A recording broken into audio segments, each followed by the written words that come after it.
I discovered my husband had a secret escape fund, so I beat him to the exit. The fourth time Daniel came home smelling like someone else's fabric softener, I started keeping notes. Not because I was certain. Because I wanted to be. We had been married for 11 years.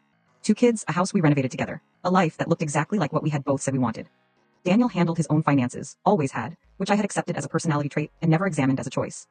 That was the first thing I quietly reconsidered. The note started small. Dates, times, things that felt slightly off but had no name yet. He began carrying his phone face down on every surface.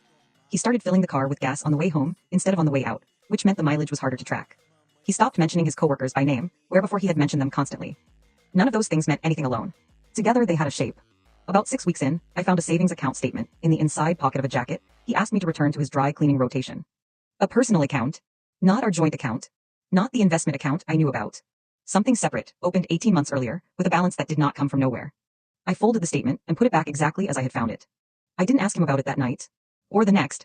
I needed to understand the full shape of what I was looking at before I touched any part of it. I contacted a family law attorney the following week and explained the situation without emotion, because I didn't have emotion about it yet. What I had was information. She told me what documentation would matter, what I was entitled to request, and what a court would want to see if it came to that. I left her office with a list and a timeline. Over the next month, I moved carefully. I photographed the statement. I pulled records tied to our shared accounts and found irregularities I would not have recognized before that conversation with the attorney. Small transfers, just under the amounts that trigger automatic alerts. Consistent, spaced out, patient. He had been doing this for a long time. Long enough that it had become routine. I opened my own account. I updated the documents that carried my name. I kept going to work, making dinner, asking about his day. Not because I was pretending nothing was wrong, but because the version of events he believed was still useful to me. Daniel initiated the conversation on a Sunday afternoon in our kitchen, in the careful tone of someone delivering news they've practiced. He said he had been unhappy for a while. He said he hoped we could be mature about it. I said I hope so too. Then I told him I had already spoken to an attorney. I told him I had records going back 14 months. I told him that the account he had been building quietly had already been flagged as a marital asset, and that my attorney had advised me on exactly how that would be treated in our state. He didn't say anything for a long moment. I wasn't angry when I said it. I want to be clear about that.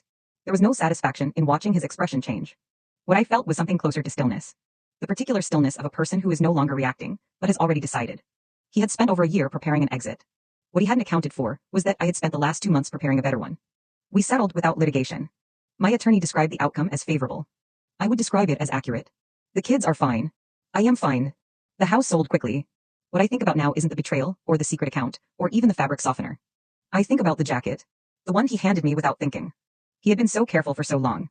And then one ordinary Tuesday, he stopped checking his pockets. That's usually how it ends.